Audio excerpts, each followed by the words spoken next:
Welcome back to White One Naval Garage. Sunday, April 3rd, 2022. Doing some more work on the Mustang, and I already see something shine underneath. Shouldn't be shining. That is oil from the oversized drain plug that we put in, and it doesn't seem to be holding. So sometimes it's 2 steps forward and 1 back. We'll have to address that. Alright, no more shiny spot. All I had to do was tighten up that oversized bolt just a little more. Threads are holding, and now it's holding oil, so that is done.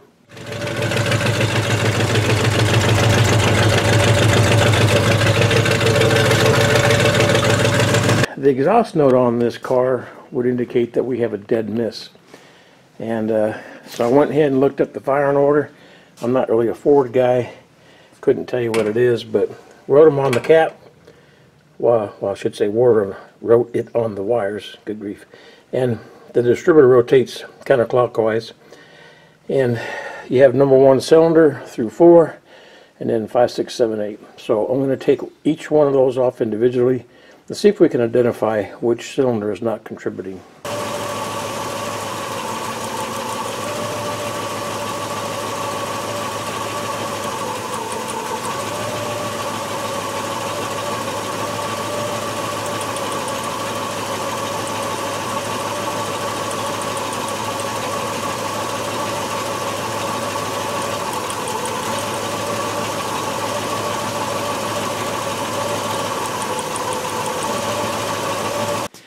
So you can tell by that test that number 7 and number 4 cylinders don't seem to be contributing. You can pull those spark plug wires off, the engine doesn't change pitch. So we got something going on. And I had spark up here. That was the reason I had my test lamps, to see if there was a spark available. You give that, circuit a ground and it'll jump to it if it's a good circuit. So we have spark up here on top. Now off camera, what I've done is switch out those 2 plugs, number 4 and number 7, to different cylinders, and the mist is in the same cylinder. I changed out the spark plug wires, changed them to different cylinders. They are still missing on 4 and 7, so we have probably a mechanical issue. What I'm going to do next is take out all the spark plugs, and I'm going to do a compression check to see if we can investigate this further. So I happened to go through my stock and found this from my truck that I don't need anymore, so I drilled a new hole so we can secure these heater hoses now. So that worked out pretty good.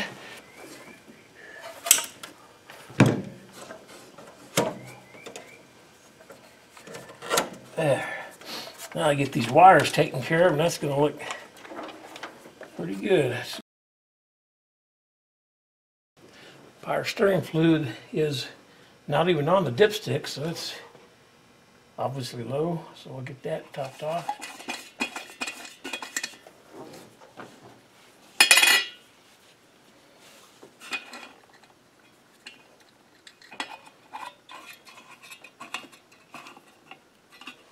This is a center console. It's a panel that goes around the shifter, and it's metal of some kind, but it was very much corroded. Someone I think had painted it before, because it was just a silver paint. I think it's supposed to be chrome, but all I can do now is sandblast it. I have some primer on it, and now I got glazed putty to fill in the holes.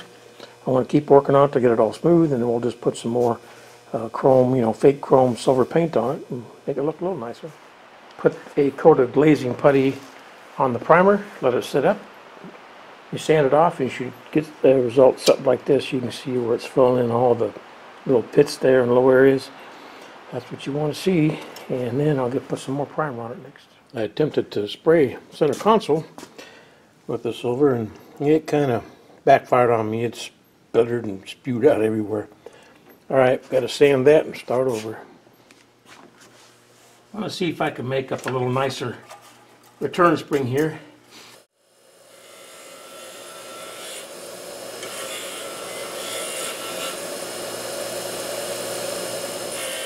Finished the return spring, cleaned up that area a little bit. It's no longer up in this area where it's already crowded. So I got wire ties now, or separators I guess they're called, and I want to get this here harness rerouted, so I'll work on that next. It's raining outside, so it might be a little loud, but I started thinking about rerouting this wiring diagram. Wish I had a diagram. This wiring harness, and notice there's some burnt spots and stuff, so I started bringing back this tape and found this eyelet taped up and this wire broken.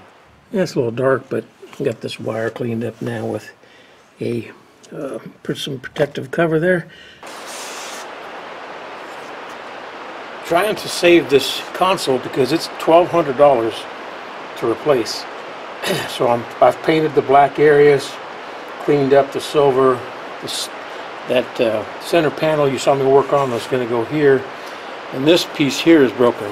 It goes up behind here, and so what I'm doing is elongating the holes so the nuts that are back here to support it will allow me to drop this down a little bit, match up where it's broken here a little better, and then I can put some glue on it. I'm going to try this 3M stuff I saw on YouTube. Another guy used that, so can't remember the channel. I'm going to try that, let it sit up, and then put this back together. So that's that story. Trying to save it. Got the new cable for the heater control, so I've taped it to the old one. I'll get back on the passenger side, and hopefully I can feed this through. Yeah. It's hung up on something I don't want to pull too hard. So let me do some digging. Yeah, I pulled this heater duct out and all that dirt came out with it, so we have a car that's been in storage for a long while. I'll get on the other side and clean it, but the cable is, oh, can you see it, can you? Cable is connected and adjusted, so we have operation of, well, I can't show you this side, it's dark over there. Anyway, take my word for it, it works now. This car is, like I said, I'm pretty sure it's been sitting for a long while. There's a lot of evidence of moisture and other paint jobs, so we're going to clean this up. This is what it can look like, so I think it's worth putting a little time into. The chrome's pitted, but nothing we can do there. I mean, I got to tell you how this thing is heavy. For my next magic trick, I'll make all these wires and vacuum tubes disappear. Trim there is missing, so got to take this cap off. It's 3 7/16 nuts on the back side there. I'll get that off. Can't pull it all the way out without bumper coming off, but that's okay. I can get to the back side now. I gotta tell you, that one down there is hard to get to. You can see a little bit of a difference. This one, yeah, besides being dented, it's not very long. That's the original.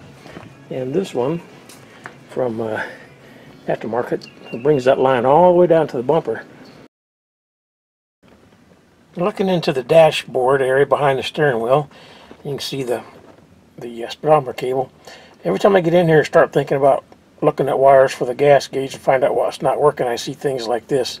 This wire is completely chewed up. Well, it's not chewed up. The insulation is just completely brittle, so every time you touch it, it just breaks apart.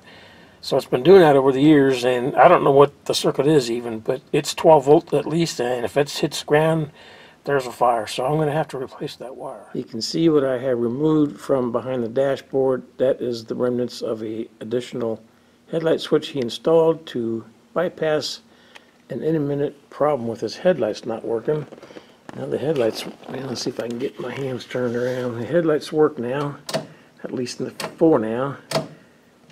And I think what the issue was is his dimmer switch down here was all bound up with the carpet, because once I removed that carpet and operated that switch, it came free. I think what happened was it was stuck between the 2 positions and the headlights went out. So they're working now.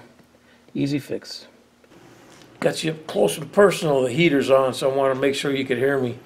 We never did get to the compression test because my gauge broke. Now, I've had it a long time, so I got my money's worth out of it, but it's over here in the trash now. And I've got a new gauge on order, as well as a cylinder leak down test gauge set. We'll see if we can't figure out which cylinder is not contributing. Maybe I'm wrong, and I hope I am. It sure be expensive if we got to get into a valve job or take these heads off, so hopefully that's not the case. I'm going to continue working on this thing on and off camera. I'd like for you to consider subscribing to the channel. I've never asked that before that I can think of, but I'm getting close to 5,000 subs. It'd be kind of fun to hit that number, nice round number, and keep in touch with y'all. And while you're pushing that button, drop a comment. I always answer back, unless it's later on in the future. Sometimes I don't get notified of some comments, but I sure try. I'll come and look for you and answer your any questions or just say hello.